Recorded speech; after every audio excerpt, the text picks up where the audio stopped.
Un an après le décès de ma femme Myriam, emportée par un AVC soudain, j'engageai un plombier pour une fuite derrière le mur de son ancien bureau. J'étais à l'église quand mon téléphone vibra. Sa voix était tendue. Monsieur, vous devez rentrer immédiatement à la maison. J'ai découvert quelque chose de caché dans le bureau de votre femme, et n'en parlez à personne. Une fois chez moi, je fus bouleversé par ce que Myriam avait laissé. Un secret si sombre qu'il menaçait de détruire ma famille à jamais. 6 mois après avoir enterré Myriam, j'étais assis dans notre salon, les yeux fixés sur la porte close de son bureau. Je n'avais pas réussi à l'ouvrir depuis cette terrible matinée d'avril. La vibration de mon téléphone me ramena à la réalité. C'était Luc Bernard, le plombier que j'avais enfin appelé après des mois. Sa voix, tendue et alarmée, n'était pas celle d'un technicien ordinaire.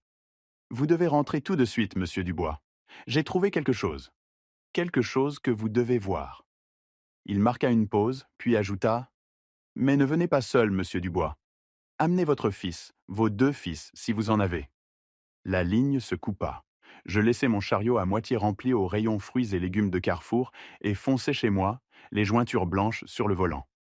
L'air automnal du lac Léman fouettait mon visage, mais je ne le sentais pas.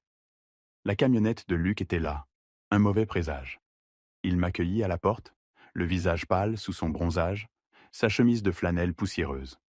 Monsieur Dubois, je suis désolé. Je ne savais pas si c'était la bonne chose à faire. Il me guida le long du couloir, passant devant les photos de Myriam et moi, jusqu'à cette porte close. Mon cœur battait la chamade. Luc l'ouvrit. Le bureau semblait avoir été profané. Le tapis avait été tiré en arrière près du mur derrière le bureau de Myriam. Des outils étaient éparpillés sur le sol.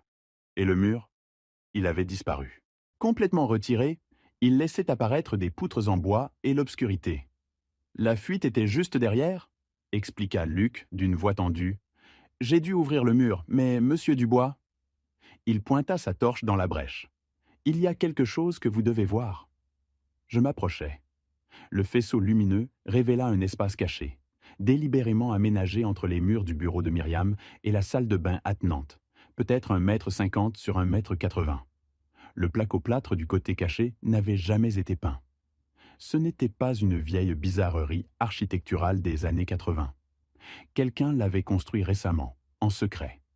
Dans l'angle le plus profond de cet espace secret, encastré dans le mur comme un cœur caché, se trouvait un petit coffre-fort.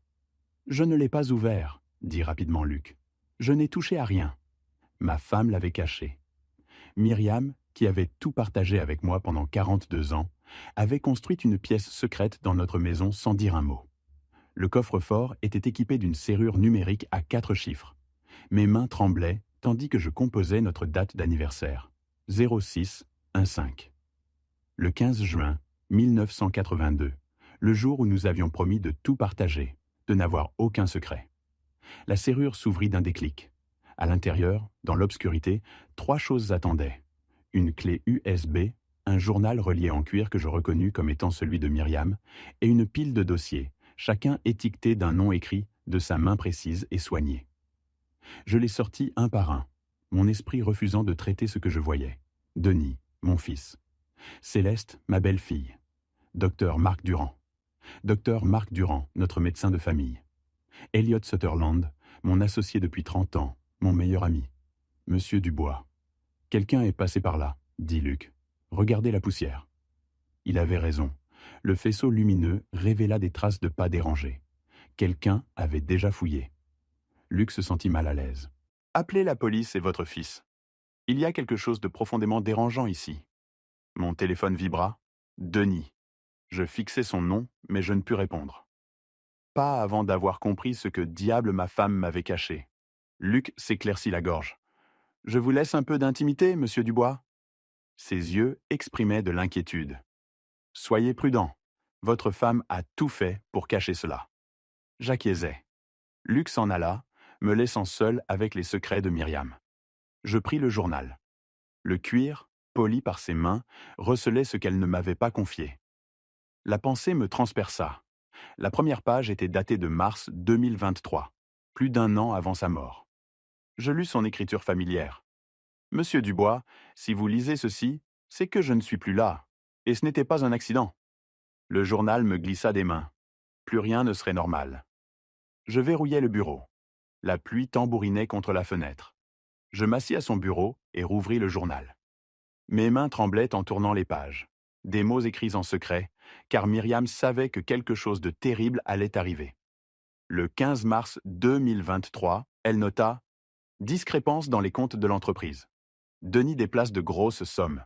Je dois enquêter en silence. » Mon souffle se coupa. Denis, notre fils. 3 août 2023. J'ai enquêté sur Céleste. Elle n'est pas celle qu'elle prétend être. Mariage précédent, mort précédente. J'ai peur, mais il me faut plus de preuves. La pluie redoubla d'intensité. 9 janvier 2024. Je me sens mal. Nausées, perte de cheveux, confusion. Mes vitamines ont un goût différent. Le docteur Durand me les a prescrites. Elliot l'a présentée à notre famille il y a 10 ans. Y a-t-il un lien? Durand. Sutherland. Des noms auxquels j'avais fait confiance, que Myriam remettait en question. L'écriture changea, plus tremblante. 18 février 2024. Hier, j'ai affronté Céleste. Elle m'a souri. Tu devrais être plus prudente, Myriam. Je dois en parler à Monsieur Dubois, mais il me faut des preuves. Ma femme avait affronté une meurtrière seule. Les dernières annotations dataient de fin mars 2024, quelques semaines avant sa mort. L'écriture était presque illisible. 28 mars 2024. Aujourd'hui pire. Je n'arrive pas à penser. Vu avocat coffre-fort. Pardonne-moi, Monsieur Dubois. C'était la dernière entrée à l'encre. Mais à la dernière page, un mot écrit au crayon, lettres grandes et instables, clé USB. Écoute, 10 avril. Le 10 avril 2024, 2 jours avant sa mort. J'extrais la clé USB du coffre-fort et l'insère dans l'ordinateur portable de Myriam. L'écran s'alluma, affichant un unique fichier audio. Je cliquai. Après un grésillement, la voix rauque de Myriam emplit la pièce. « Monsieur Dubois, si tu écoutes, mon temps est écoulé. » Je me couvris la bouche, les larmes brouillant ma vue. Regarde mes dossiers médicaux. Le docteur Durand ment. Ce n'était pas un AVC. Les symptômes sont compatibles avec un empoisonnement. Peut-être au thallium. Je sais que ce n'était pas naturel. Sa voix trembla. Et Elliot.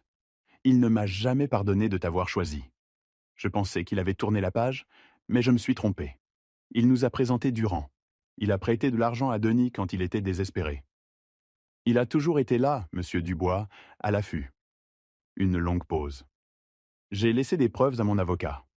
S'il m'arrive quelque chose, il ouvrira un dossier scellé en avril 2025. Mais je ne sais pas si j'y arriverai. Sa voix se brisa. Je suis désolé de ne pas te l'avoir dit plus tôt. Je voulais être sûr, te protéger. Mais maintenant, je crains d'avoir attendu trop longtemps. J'entendis son sanglot étouffé. S'il te plaît, Monsieur Dubois, protège-toi. Ne fais pas confiance à Denis. Ne fais pas confiance à Céleste. Et ne fais pas confiance à Elliot. Je t'aime. Je t'aimerai pour toujours. L'enregistrement se termina. Je restais assis dans l'obscurité. Myriam savait qu'elle était empoisonnée. Elle savait qui en était responsable. Et elle avait essayé de me sauver. Je regardais le journal, les dossiers éparpillés sur le bureau. Denis, Céleste, le docteur Durand, Elliot. Tous liés, des vautours. Myriam s'était interposée entre eux et moi. Je me couvris le visage, la douleur m'envahissant. Je croyais avoir pleuré une femme morte de cause naturelle. Je savais maintenant la vérité. Myriam avait été assassinée, et ses assassins étaient toujours proches, dangereux. J'allongeai la main vers le téléphone. Je devais appeler quelqu'un. Mais avant que je puisse composer, des phares illuminèrent la fenêtre. Une voiture entrait dans l'allée. Il était 20h47. Denis et Céleste. Ils étaient en avance. Je regardais le journal, la clé USB, les dossiers. S'ils voyaient, s'ils savaient que j'avais les preuves. J'entendis les portières claquer, des pas sur le perron. J'avais quelques secondes. Mes mains tremblaient tandis que je poussais le journal et la clé USB dans le coffre-fort. Je le refermai, tournai la serrure et remis le panneau en place. Les dossiers, je les fis glisser dans le tiroir du bureau de Myriam. La sonnette retentit. Je me levai, le cœur battant à tout rompre, et m'efforçai de respirer. Je ne pouvais pas montrer ma peur. Je ne pouvais pas leur faire savoir que je savais. J'ouvris la porte. Denis souriait, la pluie lui dégoulinait de la veste. Céleste était à ses côtés, ses yeux vifs et alertes. « Salut, papa, » dit Denis. « J'espère que nous ne sommes pas en avance. » Je rendis son sourire, chaque muscle hurlant de fuir. « Pas du tout, » dis-je. « Entrez. » Les yeux de Céleste s'adoucirent. « Elle nous manque tellement, » dit-elle doucement. J'acquiesçai, ravalant ma rage. Cette meurtrière, chez moi, faisant semblant de pleurer ma femme. « Vous voulez quelque chose ?» demandai-je. « Un café serait parfait, » dit Denis, me suivant dans la cuisine. Je m'activai, moulant les grains, remplissant la cafetière, préparant les tasses, tandis que chaque nerf me hurlait de m'échapper. Mais je ne pouvais pas. Pas encore. « Alors ?» dit Denis, s'appuyant sur le comptoir. « Le plombier. Tout va bien dans le bureau de maman ?» Je gardai un visage neutre. « Juste de vieilles canalisations. Tu sais comment sont ces vieilles maisons. Il a dû ouvrir le mur, n'est-ce pas ?» insista Denis. « Il a trouvé quelque chose? De vieux papiers? Maman gardait beaucoup de choses là-dedans. » Je le regardais dans les yeux. Mon fils, le garçon qui avait aidé à tuer sa mère. « Rien d'important, dis-je. Juste de la poussière et des araignées. » Denis se détendit légèrement, mais je le remarquais. Je versai le café et portai les tasses au salon. Céleste s'était installée sur le canapé, les jambes croisées, l'expression agréable mais vigilante. « Monsieur Dubois, » dit-elle, tandis que je lui tendais une tasse. « Avez-vous repensé à la mise à jour de votre testament ? Je sais que c'est difficile, mais Denise est inquiet après Myriam. Ces choses devraient être en ordre. » Je forçai un sourire. « J'apprécie votre inquiétude, mais je n'ai pas l'intention de partir de sitôt. »« Bien sûr que non, » dit Céleste d'un ton mielleux. « Mais on ne sait jamais. Les accidents arrivent. » La façon dont elle le dit, si désinvolte, me glaça le sang. Denis intervint. « Mon ami Conrad Mercer, tu te souviens de lui, papa? C'est un avocat maintenant, vraiment doué pour la planification successorale. Il pourrait t'aider à tout arranger. » Conrad Mercer, le nom figurant dans le journal de Myriam. « J'y penserai, » dis-je. Nous parlâmes pendant encore 20 minutes. Des banalités superficielles qui donnaient l'impression de marcher sur un champ de mine. Chaque mot, chaque geste, je les analysais avec ce nouveau prisme de suspicion. Denis continuait de ramener la conversation aux finances, à l'entreprise, à mes projets pour l'avenir. Céleste m'observait, pas ouvertement, mais je sentais ses yeux suivre chacun de mes mouvements, la moindre de mes émotions. Pendant que je m'excusais pour aller aux toilettes, je les entendis murmurer dans la cuisine. Je m'arrêtai dans le couloir, hors de leur vue. « Tu penses qu'il l'a trouvé ?» La voix de Céleste était basse et tranchante. « Si oui, nous devons agir plus vite, » répondit Denis, tendu. « Ta fenêtre se referme. Alors peut-être est-il temps de... » Je tirai la chasse d'eau bruyamment et retournai dans la cuisine. Ils me sourirent. « Tout va bien, papa ?» demanda Denis. « Bien, dis-je. Je vieillis, c'est tout. » Céleste eut un léger rire qui me retourna l'estomac. Ils restèrent une autre demi-heure. Puis Denis me rappela encore Conrad Mercer. Céleste me toucha le bras en me saluant, ses doigts froids et calculés. « Prenez soin de vous, monsieur Dubois, » dit-elle. « Nous nous inquiétons pour vous. » Je les regardai partir, les feux arrière de la voiture disparaître le long de la route. Mon fils, mon propre fils. Je fermai et verrouillai la porte. Je restais là, le front pressé contre le bois, essayant de comprendre ce que j'avais entendu. « Ta fenêtre se referme. Il est peut-être temps de... » « De quoi? De me tuer comme il l'avait fait avec Myriam ?» Mes mains tremblaient. Je me versai un autre whisky et le bus d'un trait. Myriam le savait. Elle avait essayé de me prévenir, mais j'avais été aveugle, trop confiant. Maintenant, je voyais, et je devais agir. Je pris le téléphone pour appeler la police, mais je m'arrêtai. Qu'aurais-je dit?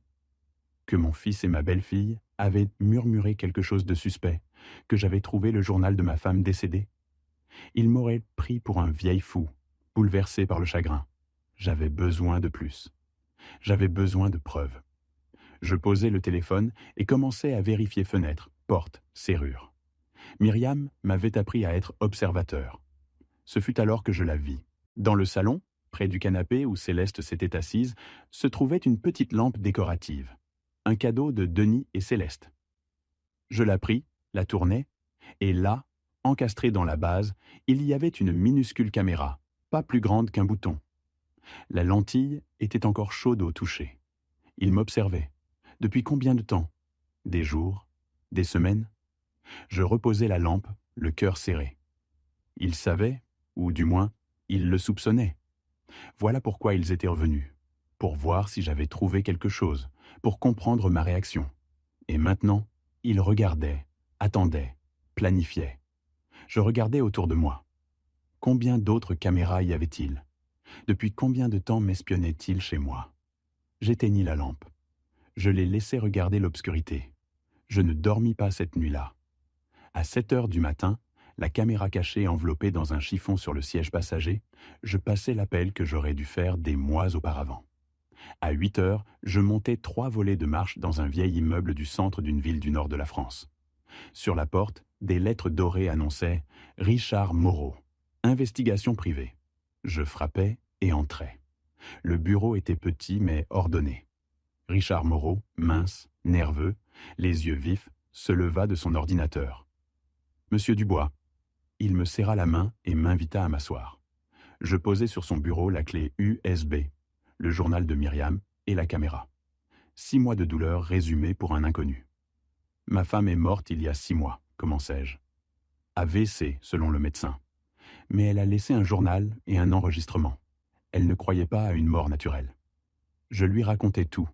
La pièce secrète, le coffre, les accusations contre Denis et Céleste, l'enregistrement citant le docteur Marc Durand et Elliot Sutherland, puis leur visite récente. Quand je terminai, mes mains tremblaient. Après avoir pris des notes, Richard déclara gravement « Monsieur Dubois, vous êtes en danger. » Il me montra des transferts offshore de Denis, datant de 3 ans. Puis des articles sur Céleste. Sous différents noms, elle avait été veuve à plusieurs reprises, chaque fois après un accident tragique suivi d'indemnités importantes. « Elle fait ça depuis des années, dit-il. Denis est-il au courant? Manipulé ou complice? Votre femme a découvert quelque chose, et maintenant, ils savent que vous enquêtez. » À propos du thallium, il confirma. Méthode classique, surtout si le médecin est complice. Tout formait une conspiration. Il me montra aussi des images d'une berline sombre près de chez moi depuis 2 semaines. Il vous surveille. Je demandais quoi faire. Richard proposa assurer ma sécurité, réunir des preuves solides et retrouver l'avocat mentionné par Myriam avant que les autres ne le trouvent. Il me fallut une journée pour retrouver Liliane Prescott, avocate et ancienne amie de Myriam. Dans son bureau, une photo d'elles ensemble révéla une part inconnue de ma femme. Liliane m'accueillit chaleureusement. « Léonard, j'espérais que cet appel ne viendrait pas si tôt. Vous saviez? Je savais qu'elle avait peur. Elle voulait vous protéger. » Je posai le journal et l'enregistrement. Liliane confirma que Myriam l'avait consulté l'année précédente, persuadée que Céleste était dangereuse et que Denis était impliqué. « Elle est venue 1 semaine avant sa mort, » ajouta-t-elle. Elle voulait modifier son testament et déshériter Denis. Myriam savait qu'elle allait mourir. Elle décrivit ses symptômes et était convaincue d'être empoisonnée. Je demandai pourquoi elle n'avait rien dit à la police, ni à moi. Elle voulait des preuves irréfutables, sinon ils auraient tout fait disparaître. Les a-t-elle obtenues? Liliane sortit une enveloppe scellée, à ouvrir 1 an après sa mort, avril 2025, encore 6 mois. Myriam avait laissé là ses preuves finales contre Denis, Céleste, Durand et Elliot. L'attente semblait interminable. Puis, Liliane ajouta « Il y a autre chose. » Elle me tendit un dossier judiciaire, une requête pour me déclarer légalement incompétent et nommer un tuteur. Conrad Mercer l'avait déposé 3 jours plus tôt. Les expertises médicales du docteur Durand parlèrent de démence. Denis avait témoigné contre moi. Ma signature figurait au bas des documents, falsifiée. Ils affirment que vous avez demandé Mercer comme tuteur. S'il gagne, Denis contrôlera tout. Vos biens, vos décisions, votre vie. Je peinais à respirer. Oui, dit Liliane doucement. Et une fois le contrôle obtenu, vous deviendrez un obstacle, comme Myriam. Ce n'était pas seulement une affaire d'argent. C'était méthodique. Il voulait tout me prendre. Nous nous défendrons, déclara Liliane avec fermeté en ouvrant son ordinateur portable. Je déposerai une contre-motion, demanderait une expertise psychiatrique indépendante, contesterait la falsification et exigerait une ordonnance restrictive pour Denis et Céleste. Cela fonctionnera-t-il ? Demandai-je. Cela nous fera gagner du temps, répondit-elle. Mais Léonard, la situation va devenir désagréable. Mercer est doué et quiconque se trouve derrière a des ressources. Elliot Sutherland, si Myriam avait raison, a des contacts, de l'argent, de l'influence. Peu importe, dis-je. Ils ont tué ma femme. Ils tentent de me tuer. Je ne les laisserai pas faire. L'expression de Liliane s'adoucit. Myriam savait que vous diriez cela. Elle vous aimait, Léonard. Tout ce qu'elle a fait, elle l'a fait pour vous protéger. C'est maintenant à nous de terminer ce qu'elle a commencé. J'acquiesçai, la vue brouillée. Que faisons-nous maintenant ? Liliane ouvrit son calendrier. L'audience pour l'incompétence est la semaine prochaine. Je vous représenterai. Mais vous devez être en sécurité. Avez-vous un endroit où aller ? Je travaille avec un détective privé, Declan Foster. Les yeux de Liliane s'illuminèrent. Ancien policier de Portland. Un homme de bien. Restez près de lui, ne sortez pas seul. S'ils agissent si vite, c'est qu'ils sont désespérés. Elle me tendit sa carte. Appelez-moi, jour ou nuit. Je me levai pour partir, mais Liliane m'arrêta. Léonard, je me retournai. Il ne s'intéresse pas seulement à votre argent, dit-elle doucement. Ils cherchent à vous effacer légalement avant de terminer ce qu'ils ont commencé avec Myriam. Si ce testament scellé s'ouvrait prématurément, ils le détruiraient. Nous devons vous protéger, à partir de maintenant. Je sortis dans la grisaille de l'après-midi à Lyon, le poids des mots de Liliane m'écrasant. Ils voulaient tout me prendre, ma femme, mon fils, ma liberté, ma vie. Mais Myriam m'avait laissé une arme, et je ne la décevrais pas. L'attaque arriva le lundi matin à 6h47 via mon compte bancaire. Je préparais mon café quand le téléphone vibra. Une alerte de la banque. Transaction de 50 000 € transférée sur un compte offshore, autorisé par Léonard Dubois. Mais je n'avais rien autorisé. Ma main se figea sur la cafetière. J'ouvris l'application de la banque avec des doigts tremblants. La transaction était là. Les 50 000 € avaient été virés sur un compte aux îles Caïmans à 6h32. J'appelai immédiatement la banque. Le fonctionnaire me dit que la transaction avait été autorisée avec ma signature et mon mot de passe. Je ne l'ai pas autorisée, rétorquai-je en demandant le formulaire. Il arriva par email. Ma signature y figurait, mais ce n'était pas la mienne. C'était un faux presque parfait, mais je connaissais ma propre signature.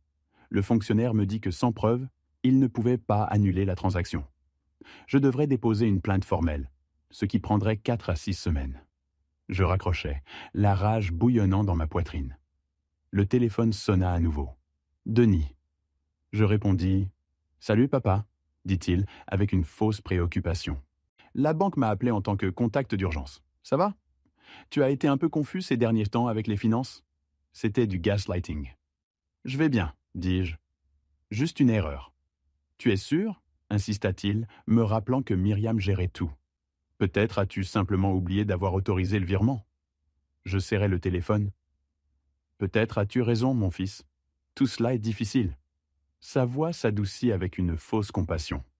Il est peut-être temps de parler à Conrad Mercer pour mettre de l'ordre dans tes affaires. Cela te soulagerait d'un poids. J'y penserai, dis-je. Super, je t'appelle plus tard. Il raccrocha. La rage se transforma en quelque chose de plus froid. Il me croyait faible, facile à manipuler. Il n'avait aucune idée. J'appelai Declan. Ils ont frappé mon compte, dis-je. 50 000 €, signature falsifiée. Prévu, répondit Declan. Ils montent un dossier pour vous faire passer pour financièrement incompétent. Des munitions pour l'audience. Pouvez-vous prouver que la signature est fausse ? Je sais que c'est le cas, mais au tribunal, cela prendra du temps. Un temps qu'ils ne vous laisseront pas. Soyez prudent, monsieur Dubois. Ce n'est que le début. À midi, un colis sans expéditeur arriva. À l'intérieur se trouvait un flacon de pilules. Sédatif léger, un comprimé le soir pour dormir, prescrit par le docteur Marc Durand. Je n'avais pas vu le docteur Marc Durand depuis la mort de Myriam. Un mot manuscrit disait « Monsieur Dubois, Denis a mentionné que vous êtes stressé. Ces pilules vous aideront à dormir. Prenez-en une chaque soir. Docteur Marc Durand. » Les comprimés étaient si petits, blancs, sans aucune inscription. Quelque chose clochait. Je les posai sur le comptoir sans les toucher. 1 heure plus tard, le téléphone sonna de nouveau. Conrad Mercer. « Monsieur Dubois, dit-il, je voudrais fixer un rendez-vous pour mettre à jour vos documents testamentaires. Denis a suggéré que cela vous apporterait la tranquillité d'esprit. » « Je ne suis pas intéressé, » répondis-je. Mercer continua, m'ignorant. « Il est important de régler vos affaires, surtout compte tenu de votre confusion récente. »« Je ne suis pas confus, » rétorquai-je. « Bien sûr que non, » dit-il d'un ton condescendant. « Mais l'incident bancaire de ce matin était une fraude.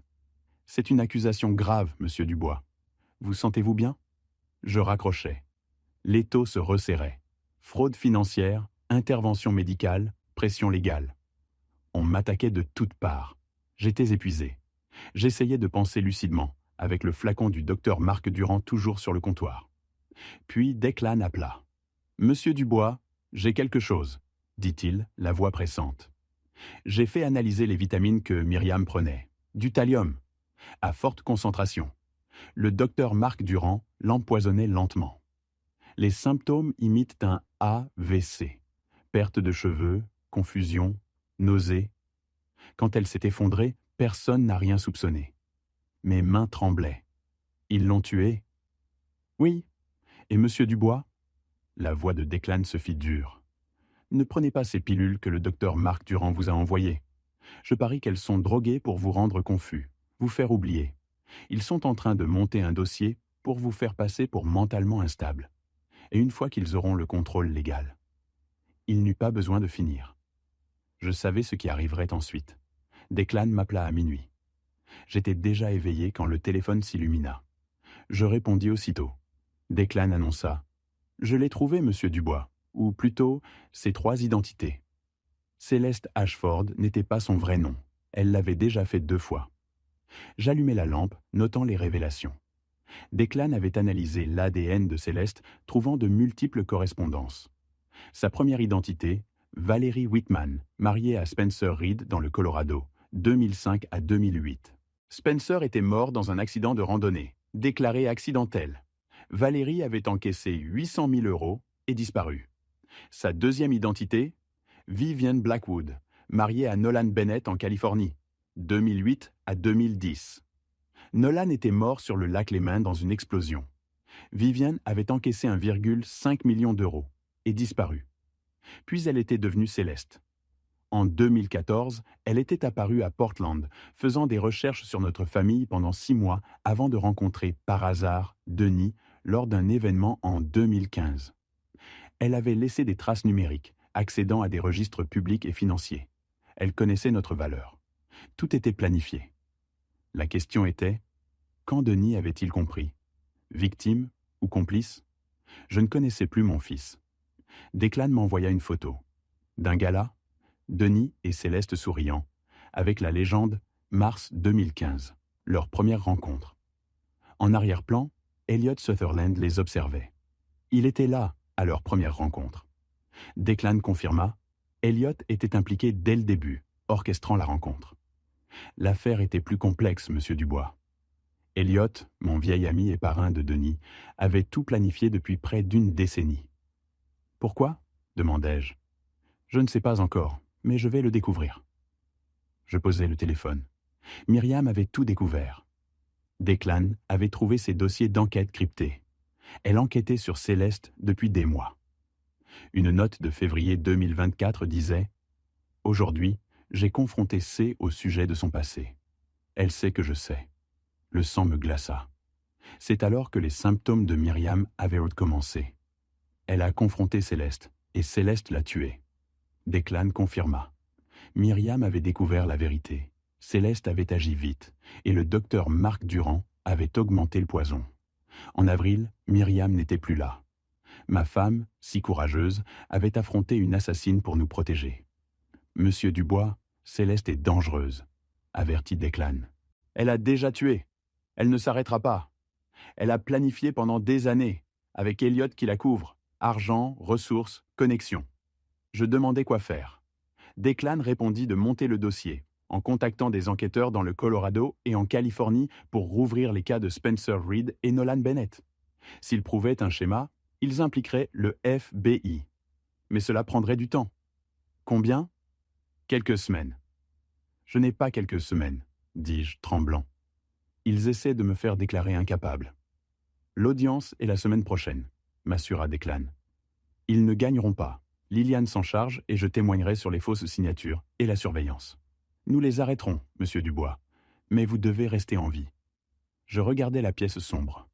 La maison, jadis emplie de bonheur avec Myriam et Denis, ressemblait désormais à un champ de bataille. Je ferai attention, promis-je. Myriam vous a laissé ses dossiers, poursuivit Declan. Elle voulait que vous les trouviez. Elle savait que vous comprendriez et que vous finiriez ce qu'elle avait commencé.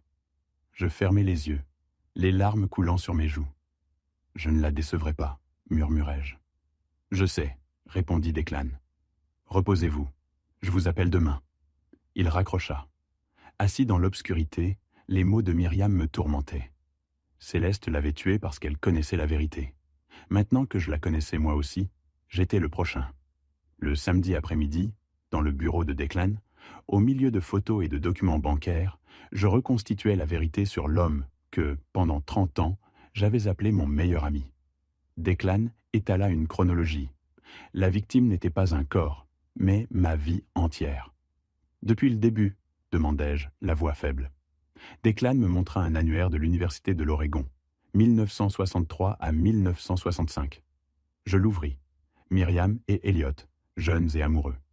Ils se sont fréquentés pendant 2 ans, dit Declan. Elliot voulait l'épouser en 1966. Ma poitrine se serra. Myriam ne m'avait jamais raconté cela. Elle ne voulait pas vous blesser, expliqua-t-il. Mais cet été-là, à un mariage, elle vous a rencontré. Elle vous a choisi, et Elliot ne s'en est jamais remis.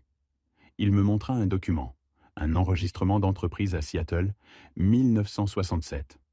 Elliot quitta l'Oregon, bâtit un empire millionnaire. Il ne se maria pas, n'alla pas de l'avant. Toutes ces femmes ressemblaient à Myriam. Je me sentis mal. En 1994, continua Declan, Elliot est retourné en Oregon, vous proposant un partenariat. Il a dit vouloir renouer les liens. Il mentait, coupa court Declan. C'était le début de son plan à long terme. Il étala des documents financiers. Pendant 30 ans, Elliot s'était infiltré dans ma vie, me conseillant des affaires risquées, me présentant des débiteurs, devenant mon confident, mon ami, le parrain de Denis. Mes mains tremblaient. En 2014, dit Declan, désignant une page, Elliot a présenté le docteur Marc Durand comme médecin de famille. Durand lui devait près de 100 000 € de dettes de jeu. Elliot les a réglés, le rendant ainsi complaisant. Complaisant, répétai-je. En 2015, au gala de charité, Denis a rencontré Céleste. Elliot a tout orchestré. En 2022, il l'a introduite dans votre famille. Le prêt, lus-je. 300 000 € à Denis pour un investissement immobilier raté, probablement délibérément. Elliot le possédait. Mon fils, dis-je, la voix brisée, il le manipule depuis des années. Declan confirma. Elliot a mené une opération de 40 ans pour détruire ce que vous avez construit avec Myriam. Je me couvris le visage. Il y a autre chose, dit Declan. Il sortit un rapport de police, un registre d'appel du 12 avril 2024, le jour de la mort de Myriam. Vous étiez au travail, m'expliqua-t-il. Denis a appelé le 112 à 10h47, signalant l'effondrement de Myriam. Les ambulanciers sont arrivés à 10h53. Elle a été déclarée morte à 11h32. J'acquiesçais, chaque seconde gravée dans ma mémoire. Mais regardez ici, indiqua Declan. À 10h39, un appel au 112 depuis le numéro 53555-0147, appelant Elliot Sutherland, qui signale une femme inconsciente au 428 rue Hawthorne. Je fixai la page. Elliot a appelé en premier, 8 minutes avant, dit Declan. Il était chez vous avant Denis et les ambulanciers. La pièce tournait autour de moi. Il était là, murmurai-je, quand elle est morte. Declan se pencha. Monsieur Dubois, je crois qu'Elliot a administré la dose finale. Puis il a appelé le 112 pour contrôler le récit. Durand, médecin traitant, certificat indiquant un AVC. Je ne pouvais plus respirer. Je me levai brusquement, fixant le ciel gris par la fenêtre. Elliot, mon meilleur ami, était là avant moi. Je me rappelais ses mots à l'hôpital. Myriam était morte paisiblement d'un AVC. Il avait contrôlé le récit, Et je l'avais cru. Il l'avait tué. Puis il m'avait consolé aux funérailles. Declan, c'est un sociopathe. Vous lui avez pris la femme qu'il aimait. Pendant 40 ans, il a démantelé votre vie. Votre fils, votre femme, et maintenant vous. Mes jambes flanchèrent. « Que faisons-nous » murmurai-je. « Nous le prouvons » répondit Declan. « Les enquêteurs cherchent des preuves. Mais Elliot est patient. Nous devons être plus rusés. »« Il viendra me chercher, » dis-je. « Oui, » répliqua Declan. « Mais nous serons prêts. » Je pris une vieille photo de Myriam et Elliot. Elle m'avait choisi, lui ne le lui avait pas pardonné. Jeudi matin, le ciel était clair. Je me trompais. Je me rendais au bureau de Liliane pour l'audience, le long d'une route panoramique. Je pensais au testament de Myriam, 6 mois avant son ouverture. 6 mois en suspens. C'est alors que cela arriva. En approchant d'un virage en descente, j'appuyai sur le frein. Rien. La pédale s'enfonça. J'accélérai. La vitesse augmentait. 70, 80, 90 km/h. Le virage approchait, au-delà de la glissière de sécurité, un ravin de 60 mètres. Les freins ne répondaient en plus. Un camion apparut. Je braquai, évitant une berline. À 95 km/h, le moteur hurlait. Le virage était serré. À cette vitesse, option, le frein à main. Je l'ai tiré de toutes mes forces. Les roues arrière se sont bloquées. La voiture a dérapé, mais j'étais encore bien trop rapide. Le virage était là. J'ai visé la glissière de sécurité. L'impact fut catastrophique. Le métal a hurlé. Les vitres ont volé en éclats. L'airbag a explosé. La voiture s'est écrasée contre la glissière. Des étincelles, le chaos, puis le silence. Je suis resté là, haletant. J'étais vivant. La glissière de sécurité était froissée, à 6 mètres du précipice. Je tremblais. J'ai titubé jusqu'à l'accotement. Une voiture de gendarmerie est arrivée. L'agent Henderson m'a demandé si j'étais blessé. « Je ne crois pas », ai-je répondu. Les freins ont lâché. Henderson a inspecté le véhicule, suggérant une défaillance mécanique. « Vous avez eu de la chance de ne pas plonger dans le ravin. »« Non », ai-je objecté. « Ils ont cessé de fonctionner. »« De la chance ?» J'ai appelé Declan. Les freins ont lâché, près du ravin. « Où es-tu » ? « Au kilomètre 47. »« J'arrive tout de suite. Ne les laisse pas emmener la voiture. » Il a raccroché. 20 minutes plus tard, alors que l'agent Anderson remplissait son rapport, Declan est arrivé, le visage sombre. « Monsieur Dubois, » dit Anderson, « votre ami, un ancien policier de Portland. » Declan a montré son ancienne carte. « Je peux y jeter un œil » Anderson a acquiescé. Declan s'est penché sous la voiture. Son visage s'est assombri. « Tu vois ça » m'a-t-il montré, désignant la conduite de frein. « Elle a été coupée, partiellement sectionnée pour tenir jusqu'à ce que tu freines fort, puis elle aurait cédé complètement. » Mon estomac s'est noué. « Coupée. Par un professionnel » a ajouté Declan. « Ce n'était pas un accident, Léonard. Ils ont essayé de te tuer. » Anderson s'est approché. « Que se passe-t-il » Declan s'est redressé. « Agent, cette conduite a été sabotée. C'est une tentative de meurtre. » L'inquiétude a remplacé le scepticisme d'Anderson. Il a examiné la ligne et a juré. « J'appelle des renforts, » a-t-il dit. « Nous devons saisir le véhicule comme preuve. » Pendant qu'Anderson appelait un détective, mon téléphone a vibré. Un numéro inconnu. « Les accidents arrivent aux personnes âgées négligentes. Arrête de fouiller. » Le sang s'est glacé dans mes veines. Je l'ai montré à Declan. « Ils vont trop loin, » a-t-il dit, la mâchoire serrée. La manipulation financière et les pressions légales n'ont pas fonctionné. Maintenant, ils cherchent à te tuer. Que dois-je faire ? Ai-je murmuré.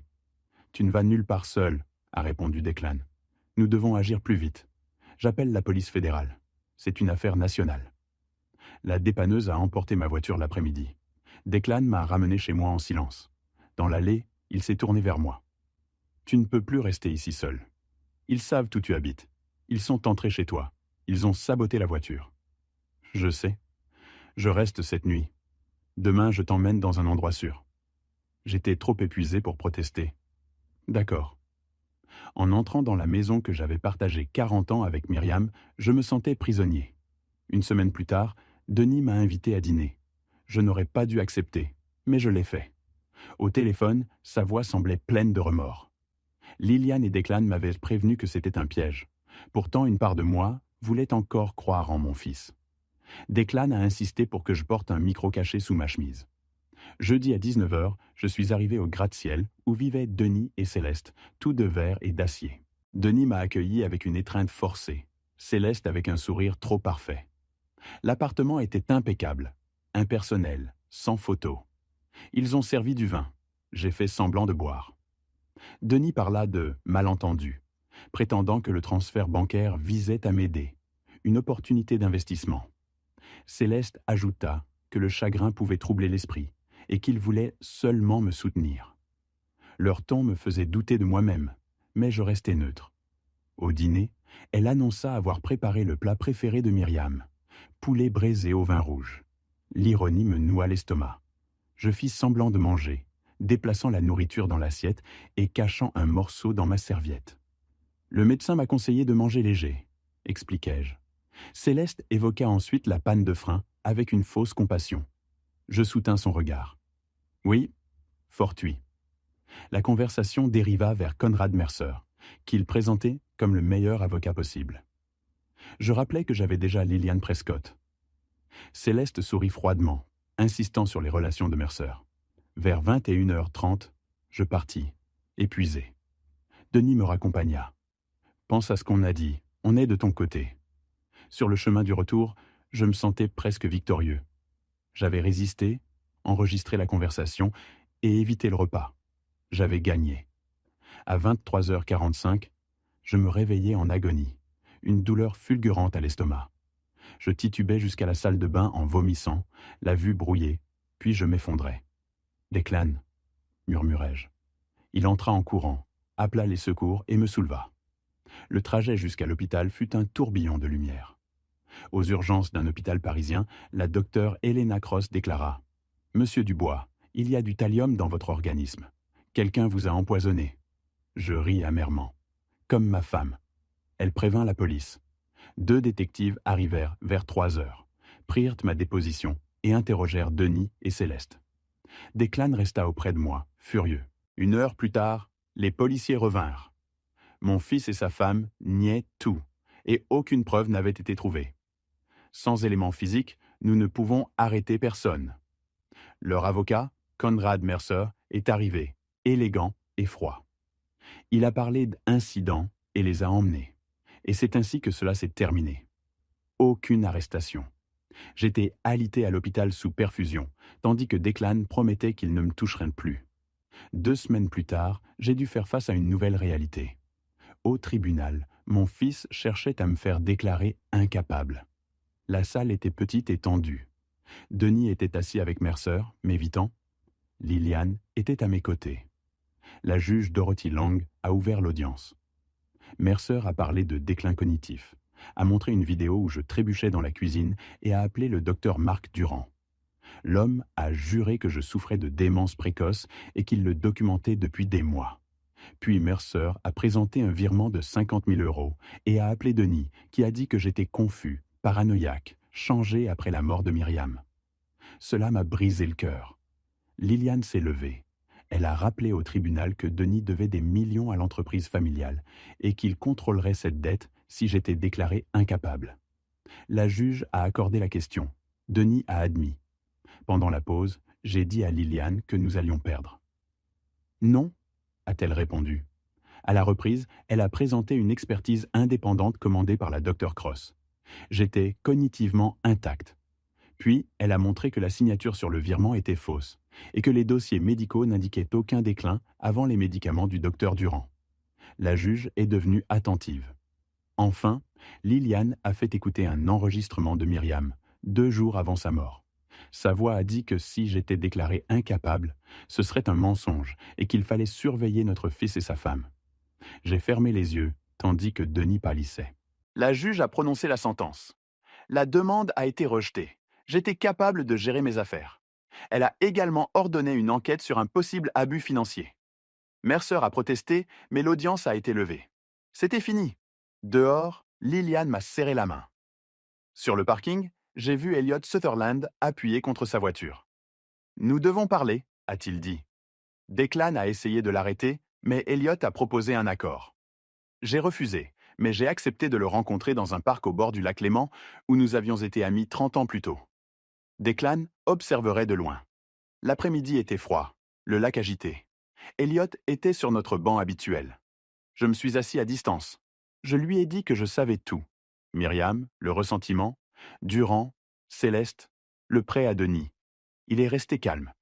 Il a dit que Myriam et lui auraient dû être ensemble et que chacun de ses succès avait été vide sans elle. Il était revenu, il avait attendu le bon moment. Il n'a pas avoué ouvertement, mais il a laissé entendre qu'il avait tout orchestré. Relations, influence, opportunités cultivées pendant des années. Il a parlé de l'injustice de l'avoir perdu, de voir sa vie avec moi. Il a dit qu'il voulait me faire perdre ce que Myriam m'avait donné. Mon fils, mon entreprise, ma paix, ma vie. Sa froideur m'a glacé. Que veux-tu ai-je demandé. Que tu saches que chaque souffrance a été conçue a-t-il répondu. Emporte cette conscience avec toi. Puis il m'a conseillé de faire la paix avec Denis. À mon âge, les accidents étaient de fréquents. Je me levai, furieux. Vous êtes fou? Non, patient, rétorqua-t-il. Avant de partir, il ajouta que Myriam avait prononcé mon nom à la fin, et que c'était moi qui lui avais administré la dernière dose. Il esquissa un sourire glacial et disparut. Je restai là, tremblant de tout mon corps. Mon téléphone vibra. C'était Declan. J'ai tout enregistré. Elliot déplace de l'argent, il a engagé quelqu'un. Nous devons vous mettre en sécurité. Cette nuit-là, il insista pour rester. Vers 2 heures du matin, un clic provenant du rez-de-chaussée me tira de mon sommeil. Des pas prudents. Quelqu'un était entré. Mon cœur tambourinait dans ma poitrine. Je me précipitai vers le téléphone. L'alarme ne s'était pas déclenchée. Puis j'entendis Declan. « Ne bougez pas, police !» Une altercation s'ensuivit. Je saisis la batte de baseball et ouvris la porte. En bas, Declan ordonnait « Ne faites pas un geste !» Je descendis l'escalier, ma batte à la main. Je trouvais Declan en train d'immobiliser un homme au sol. Un intrus d'une trentaine d'années, vêtu de noir, un professionnel. « Monsieur Dubois, appelez la police. Ne touchez à rien !» me dit Declan. En composant le numéro, je remarquai sur la table basse des crochets de serrurier, un pistolet silencieux et une seringue. « Il y a un intrus, dis-je à l'opérateur. Il est immobilisé. Police au 428, rue Hawthorne. » Les sirènes résonnèrent 5 minutes plus tard. La police envahit la maison. Declan s'identifia comme ancien agent, expliquant que j'étais sous sa protection. La détective Reyes examina les objets, puis s'empara de la seringue. Nous devons l'analyser. Ils menottèrent Travis Sullivan, qui resta impassible. C'était un professionnel. Un technicien analysa la seringue. Chlorure de potassium, forte concentration. La détective Reyes m'expliqua que cela arrêtait le cœur. Une dose aussi importante provoquerait un arrêt cardiaque en quelques minutes et ressemblerait à une crise naturelle lors de l'autopsie. Mes jambes fléchirent. Il voulait me faire mourir dans mon sommeil. Sullivan ne parlait pas. Il avait déjà un avocat. « Vérifiez son téléphone », suggéra Declan. Le technicien déverrouilla le portable, des applications cryptées, des paiements en crypto-monnaie et un message datant de 12 heures plus tôt. Faites en sorte que ça paraisse naturel. Mieux vaut une crise cardiaque. Double paiement avant le jour de Thanksgiving. Reyes me regarda. Qui a envoyé ça? Elliot Sutherland. Vous pouvez le prouver? Pas encore, répondit Declan.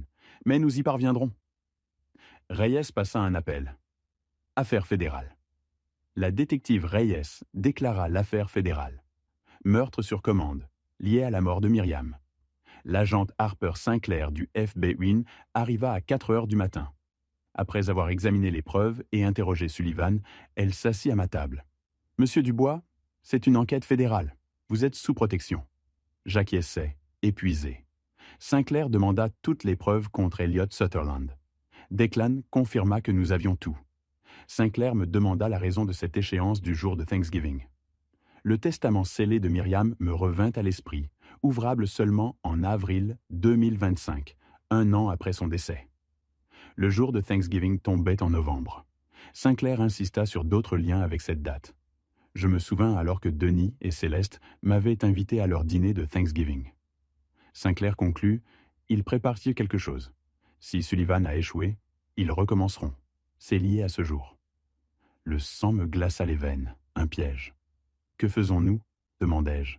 Sinclair répondit, nous leur tendrons un piège à notre tour. Le FBI me transféra dans une maison sécurisée. Pendant 2 semaines, Sinclair monta son dossier. En 3 jours, une analyse forensique révéla que Denis avait soustrait 2,1 millions d'euros de l'entreprise familiale en 3 ans, depuis 2021, et l'arrivée de Céleste dans sa vie. L'argent, transitant par des comptes offshore, avait en partie remboursé Elliot et Céleste. Sinclair me montra le rapport. « Votre fils vous dérobe depuis des années. » Je tremblais. L'a-t-il planifié ou a-t-il été manipulé ? Sinclair répondit « Nous essayons de le déterminer. » 5 jours plus tard, je signai l'ordonnance d'exhumation du corps de Myriam. La docteure Helena Cross pratiqua la nouvelle autopsie. 1 semaine après, les résultats révélèrent la présence de thallium dans la moelle osseuse. Myriam avait été empoisonnée pendant 3 à 6 mois. La cause de son décès fut modifiée, passant d'un AVC à un homicide. Sinclair me montra le rapport. « Votre femme a été assassinée, monsieur Dubois. Nous pouvons désormais le prouver. » Je fermai les yeux, les larmes couléantes sur mes joues. Myriam le savait, elle avait tenté de me prévenir, et c'était pour cela qu'il l'avait tuée. Le FBI rouvrit les dossiers des précédents maris de Céleste. Spencer Reed, 2008, un accident de randonnée dans les Alpes, mais le harnais avait été trafiqué. Nolan Bennett, 2010, une explosion de bateau sur le lac de Garde, non accidentelle. Les 2 cas furent requalifiés en homicide. Céleste était une tueuse en série. 10 jours plus tard, le FBI interrogea séparément le docteur Marc Durand et Conrad Mercer. Le docteur Marc Durand et Conrad Mercer prirent des avocats, refusant de parler. Sinclair affirma qu'il craignait Elliot plus que le FBI. Le 12e jour, l'unité financière de Sinclair remonta les paiements de Travis Sullivan, un réseau complexe de sociétés fictives menant à une holding liée à Elliot Sutherland, mais isolée pour nier tout lien. « Que faisons-nous » demandai-je. « Nous devons obtenir ses aveux ou faire craquer un complice. » Le 14e jour, Sinclair me révéla la dure vérité. Nous avions des preuves pour arrêter Denis pour détournement de fonds, Céleste pour 3 homicides, et le docteur Durand et Mercer comme complices. Mais Elliot Sutherland, protégé par des intermédiaires, échapperait à la justice sans preuve directe ou aveu. La rage bouillonnait en moi. L'assassin de ma femme s'en tirera-t-il ? Pas nécessairement, répondit Sinclair. Une seule possibilité, le dîner de Thanksgiving chez vous. Nous câblerons la maison. Vous inviterez Denis, Céleste, le docteur Durand, Mercer et Elliot. À table, vous les ferez parler, obtenant des aveux enregistrés et recevables. « C'est de la folie !» balbutiai-je. Sinclair acquiesça. « C'est risqué, mais c'est la seule option. Sullivan, Durand et Mercer ne parleront pas. Elliot est intouchable. En les réunissant, ils baisseront leur garde et feront des erreurs. Et s'ils ne parlent pas ? Vous les forcerez à parler, dit Sinclair. Je ris amèrement. Vous me demandez de piéger mon fils et les assassins de ma femme pour des aveux ? Oui, monsieur Dubois. Mes mains tremblaient. Et s'ils essaient de me tuer ? Nous aurons des agents sur place, des clans et une équipe tactique. La maison sera surveillée. Au premier signal, nous interviendrons en 30 secondes. Après qu'ils auront déjà essayé ? Répétai-je, la voix brisée. Sinclair adoucit sa voix. Je sais que c'est dangereux, monsieur Dubois, mais c'est le seul moyen pour Myriam et pour les arrêter. Je pensais à Myriam, à son courage. Maintenant, c'était à mon tour. D'accord, je le ferai. Sinclair hocha la tête. Préparons le piège. Le mardi, l'équipe de Sinclair câbla ma maison, la transformant en un piège. En 6 heures, ils installèrent des micro-caméras dans chaque pièce, des micros cachés dans le lustre et les détecteurs de fumée, et des boutons d'urgence camouflés en objets du quotidien. Si quelque chose tourne mal, expliqua Sinclair, le mot de passe est le nom préféré de Myriam, et nous interviendrons en 30 secondes. J'acquiesçai. Cet après-midi-là, j'écrivis les invitations à la main, personnelles et trompeusement aimables. « Cher Denis, commençai-je, je voudrais un dernier dîner de Thanksgiving en famille. Viens avec Céleste et Olivia. Avec amour, papa. » J'écrivis des mots similaires pour le docteur Durand, Conrad Mercer et Elliot. Chaque mot était un parfait mensonge. Je les expédiai le mercredi matin. Les réponses arrivèrent rapidement. Pause. Il accepta de venir à 19 heures. Je pose. Il accepta de venir à 19 heures. Je raccrochais, les mains tremblantes, conscient que j'étais sur le point de détruire le garçon que j'avais élevé. Céleste envoya un message froid et professionnel. Le docteur Durand répondit par email, et l'assistante de Conrad Mercer confirma. Puis Elliot appela, sa voix suave et amusée. « Léonard, bien sûr que je serai là. Nous sommes après tout une famille, dit-il, son arrogance évidente. Je suis content, répondis-je. Je raccrochais, l'estomac noué. Je savais qu'ils viendraient tous. Le mercredi après-midi, l'agent Sinclair m'instruisit. Je devais les faire parler et se contredire pour les faire craquer. Si Denis cédait, les autres pourraient me suivre. Elliot, le plus intelligent et dangereux, devait être confronté en dernier. S'ils ne parlaient pas, je devrais les acculer, révélant ce que je savais. S'ils tentaient de fuir, l'équipe interviendrait en 30 secondes. J'acquiesçai, mémorisant le plan. Ce soir-là, Declan et Liliane me rendirent de visite pour un adieu déguisé en salutation. Liliane m'étreignit, disant que Myriam aurait été très fière. Declan me rassura qu'il serait dans le fourgon dehors, prêt à intervenir au premier problème. « Tu n'es pas seul, Léonard. » Je les remerciai. Après leur départ, je restai seul dans le bureau de Myriam. Sa photographie, prise lors de notre 30e anniversaire, me souriait depuis le bureau.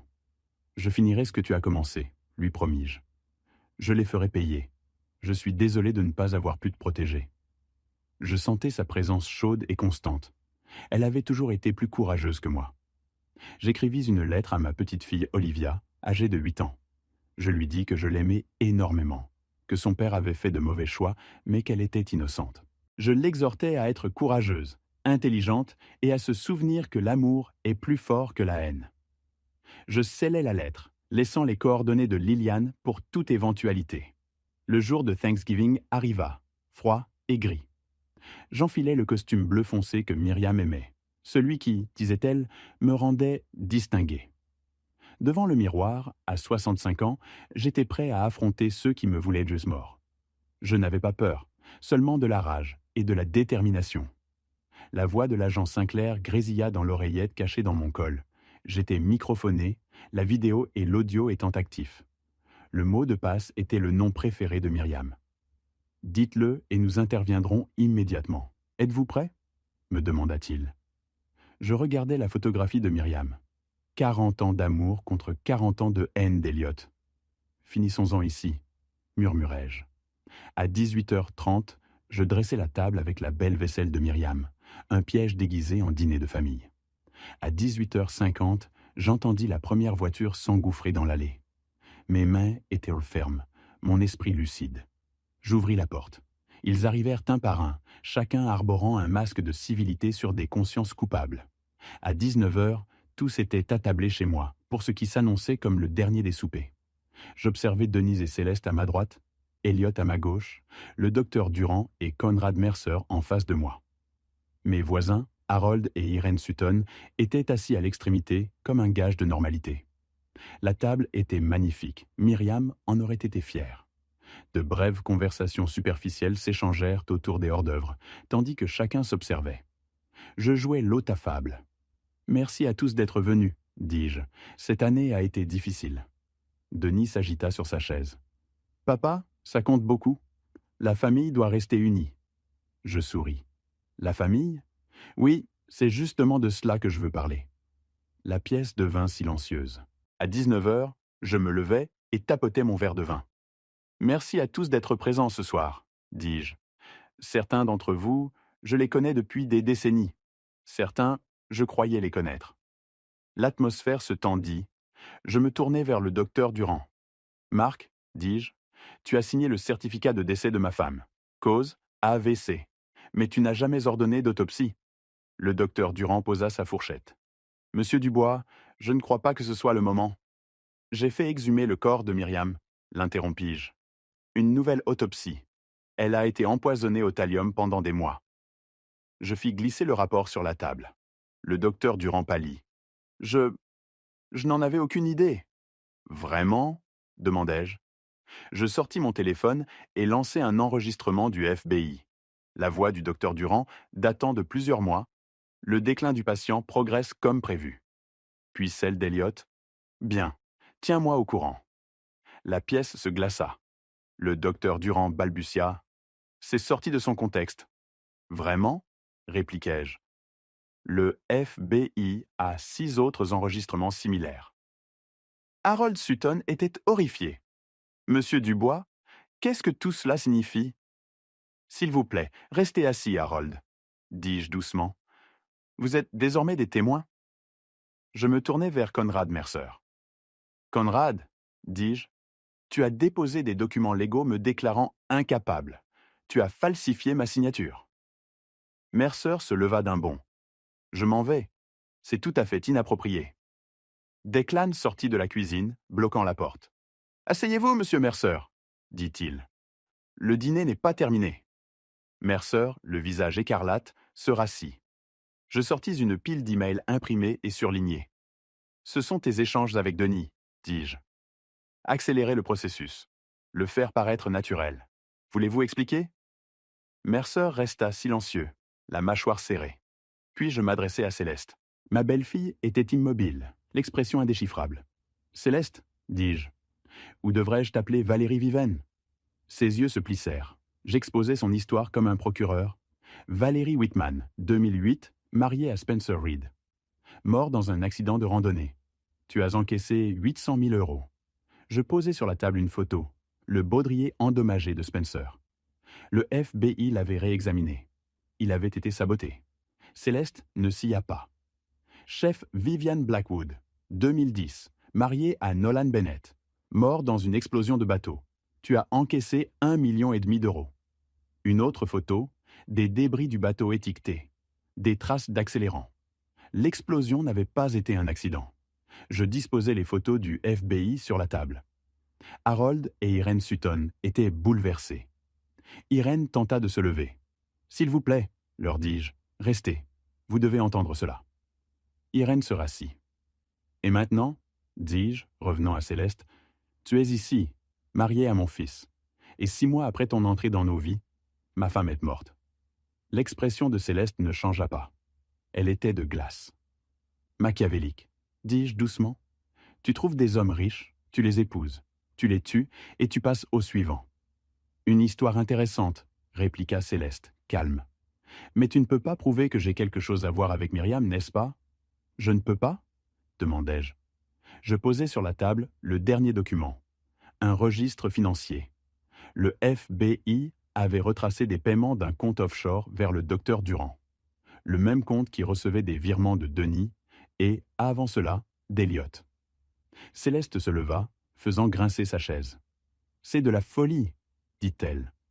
Tu nous as invités ici pour nous accuser de meurtre en te basant sur des théories du complot et de vieux rapports de police? » Elle se dirigea vers la porte. « Assieds-toi, lui dis-je doucement. » Elle s'arrêta, la main sur le montant. « Nous n'avons pas terminé, ajoutai-je. Denis, c'est à ton tour. » Mon fils me regarda, les yeux brillants. Son masque commençait à se fissurer. « Denis, dis-je, la voix tremblante. Savais-tu, quand tu l'as épousée, qui elle était vraiment? » Denis ouvrit la bouche, puis la referma. Ses mains tremblaient. « Savais-tu qu'elle allait tuer ta mère? » demandai-je. « Non, répondit Denis, la voix brisée. Je le jure, non. Mais tu étais au courant du détournement de fonds, dis-je. 2 100 000 euros volés à l'entreprise familiale pour payer Elliot, pour solder des dettes, pour financer son train de vie. Denis se cacha le visage dans les mains. Je n'avais pas le choix. Il y a toujours un choix, répliquai-je. La voix de Céleste traversa la pièce, tranchante et froide. C'est inutile. Tu n'as aucune preuve. Aucune confession, aucune preuve qui tiendrait devant un tribunal. Tu n'es qu'un vieil homme endeuillé qui essaie de donner un sens à la mort de sa femme. Elle se retourna pour partir de nouveau. « Assieds-toi, dis-je plus fort. » Declan s'avança pour la bloquer. Céleste le regarda, puis moi, et lentement, délibérément, elle se rassit. « Bien, dit-elle. Jouons. Qu'est-ce que tu veux, monsieur Dubois? Une confession? Tu ne l'auras pas. » Je regardai mon fils, le garçon que j'avais élevé, l'homme que je ne reconnaissais plus. « Denis, dis-je doucement, dis-moi la vérité. L'as-tu aidé à tuer ta mère? » Denis me regarda, les larmes coulant sur son visage. Pour la première fois depuis des mois, je vis mon fils, brisé, terrifié, piégé. Je ne savais pas, murmura-t-il. Pas avant qu'il ne soit trop tard. J'étais trop impliqué. Il ne pouvait pas me regarder, ses mains tremblaient. Céleste siffla. Ne dis rien. Mais il était en train de craquer. Je continuai à le presser. Je fis glisser les documents sur la table. 2 100 000 €, dis-je, la voix froide. Soustrait en 3 ans, caché sur des comptes offshore aux Caïmans. Denis ouvrit la bouche, tremblant, mais aucun son n'en sortit. Papa, je peux expliquer. Sa voix se brisa. Ta mère l'a découvert, l'interrompis-je. Je posai la page photocopiée du journal intime de Myriam devant lui. J'indiquai une ligne. Mars 2023. Denis vole son père. Je dois trouver les preuves.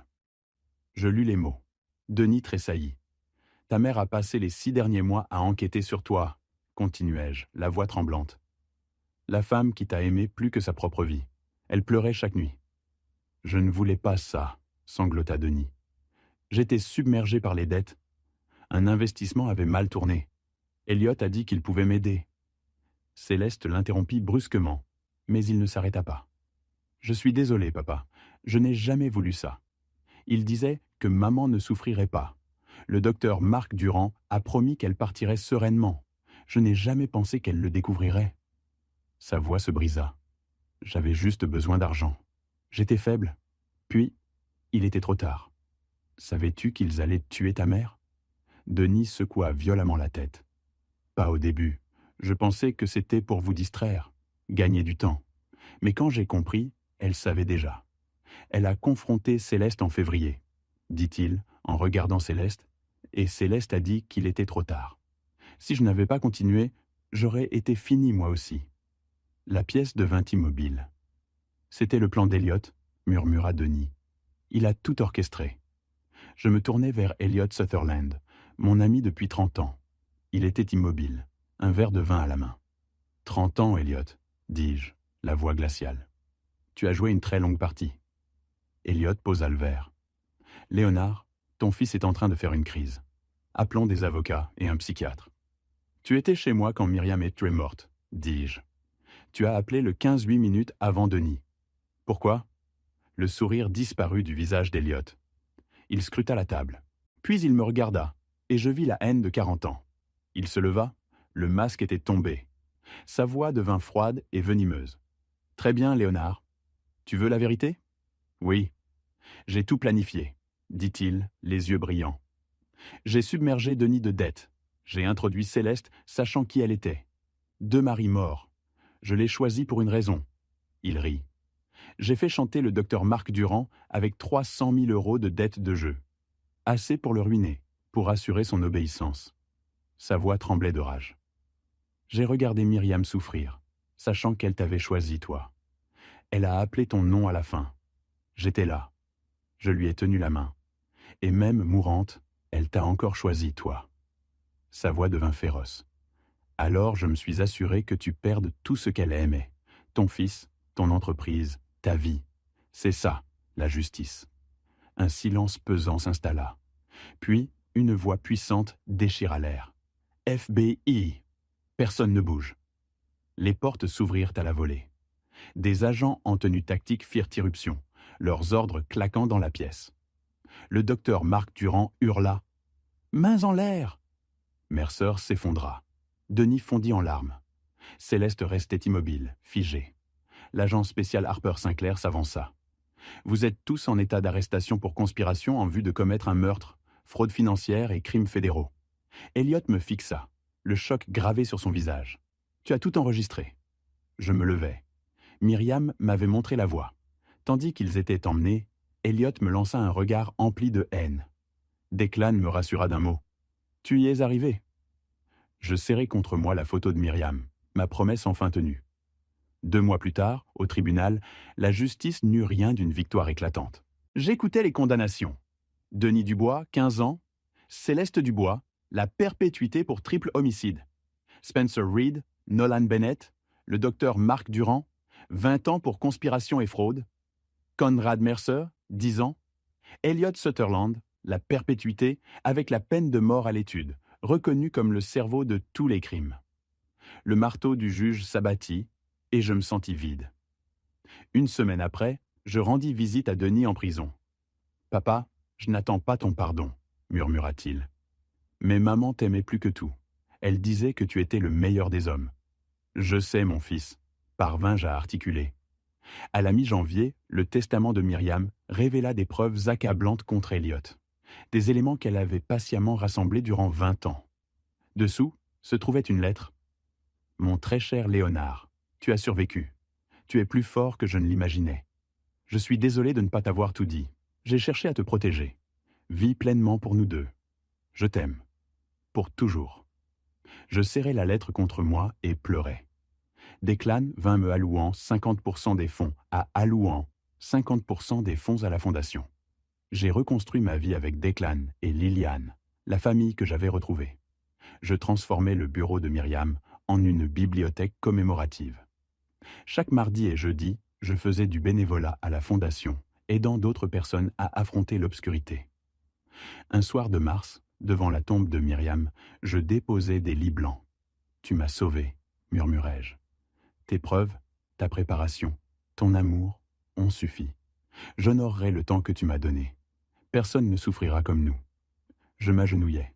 « Merci, mon amour, pour tout. » Un mois plus tard, lors d'un groupe de soutien, un jeune veuf me demanda « Comment fait-on pour avancer après avoir tout perdu ?» Je pensais à Myriam, Declan, Liliane, Olivia. « On ne s'en remet pas, » répondis-je. « On le traverse, et les personnes qui vous aiment portent une partie du fardeau. » Je restai à ses côtés. Cette nuit-là, je relus le journal intime de Myriam. « Léonard est l'homme le plus fort. Il trouvera la vérité et il survivra. » Elle avait cru en moi. On dit que la douleur ne s'éteint jamais, mais l'amour non plus. L'amour de Myriam m'a protégé et continuera de me guider. Ce n'est pas seulement de la survie, c'est une grâce. À vous qui m'écoutez, souvenez-vous, Dieu nous a donné sagesse et force. Je l'ai appris à mes dépens. Je me suis fié trop facilement. J'ai ignoré les signaux, laissant l'amitié m'aveugler face au mal. Ne soyez pas comme moi. N'attendez pas la tragédie pour poser les questions difficiles. Enquêtez si quelque chose ne va pas dans votre famille, si une personne chère semble avoir changé. Ne tenez pas pour acquis que chacun a des intentions pures. Ce n'est pas une histoire de vengeance, mais de justice et de protection, même après la perte. Ce n'est pas la haine qui me guidait, mais l'amour pour Myriam. Chaque père, chaque mari doit rester vigilant. L'instant où l'on cesse d'être attentif est celui où le mal peut s'insinuer. Mais voici ce que j'ai appris. La vraie victoire n'est pas la vengeance qui vous laisse vide. C'est de reconstruire. C'est d'honorer les morts en vivant pleinement, en transformant la douleur en un but. Mon conseil, aimez ardemment. Protégez avec sagesse. Faites confiance avec prudence et, quand le pire arrive, ne le laissez pas vous détruire.